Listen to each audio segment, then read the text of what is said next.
Hey there everyone, welcome back to the channel or welcome to the channel if you're new. In today's video we are going to make a simple calculator using C++. So we are going to actually use the concepts that we have learned in the previous videos and we will make a simple calculator. And my neighbors won't stop making noises, so I'm really annoyed, and if you hear any of that noise then I'm really sorry, I cannot help it. I'll try my best to remove that noise, but anyways, let's start. So firstly I'll just remove this code and let's start off by making two variables for our numbers. So we'll use double, which is, if you don't know, it's storing a decimal. So we'll use the double data type and we'll name it as num1, and also we'll just add a comma and we'll just say num2.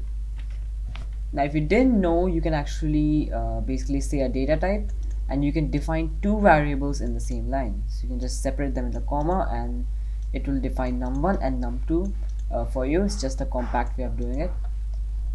In the next line we can just say uh, enter the first number, and after that we can just ask the user for the number, so cn, and we can just say num1. So this will ask the user for num1. For the num2 we can just say the same thing, just change this to num2 and this to second. Alright, we also need an operator, for example plus minus, so we'll ask that too. So we'll make another variable for that. And my neighbors will not stop making noises. I'm done with line. Okay, so oh my god, my neighbors, please just okay. What I was saying is we have to make an operator variable, so we'll use another data type that we haven't come across yet. We'll say char, not chat, char.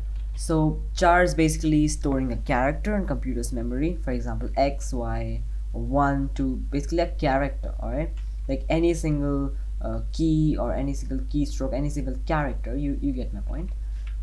So we'll just make char op for operator, and in the next line we'll just say cn our operator. Now in the next line you have to write an if statement, so you have to check that if the operator is plus, minus, divide or multiply. So we can just say if, and you can compare your operator to a character. So we are using double quotations here, saying that this is a string, and also we're using single quotations here. Note that they are actually different. So in many languages single quotation and double quotation means the same thing, but in C++ it means different. So double quotation means a string. As you can see, it shows const char. You don't have to understand what that is, but it's a string basically. And this single quotation, as you can see if you hover over it, it says as char. So this is a character and that's a string. So a character is basically one single part of the string, one single character of the string, and a string is the collection of many characters. Alright, with that out of the way, we can just start by adding some brackets, and inside this we'll write some logic.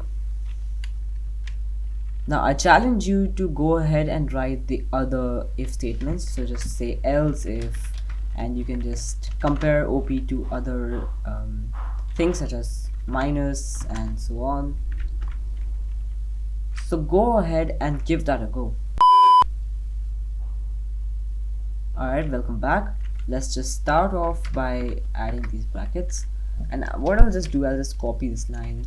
I don't want to type, so I'll just, oh my god, okay, I'll just copy this like 4 times. So so plus, minus, divide and multiply, and I'm also going to add an else at the last. If you didn't do that, then it's completely fine. So basically this handles the case when the user enters something else other than the operator itself, any of the operators I mean. So if the input is basically not valid, then this else is called. So basically what we are doing is we're checking if OP is equal to plus, and if it's not, then if OP equals to minus. If it's not, then we're checking OP equals to divide, and so on and so on. Now in the OP equals to plus, we are going to basically print our num1 plus num2. Alright, we are going to print that, and we can also add a new line. Also we can just copy that to the others, and the concept is the same. I'll just change this operator like that, and in the else, actually I don't need this. I'll just print that the operator is incorrect. Alright, there we go. So we are now handling this case, and we're also handling when the operator is actually valid. So we are calculating and printing the result to the screen. So let's just check this out. Let's just run the program, and there we go. It asks us for the first number, so let's give it something like 14. Second as let's say 7, and the operator is going to be, let's say, minus.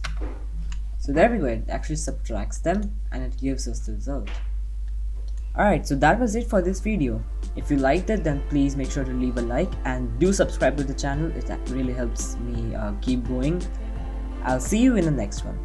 That's it for today, and I'm out.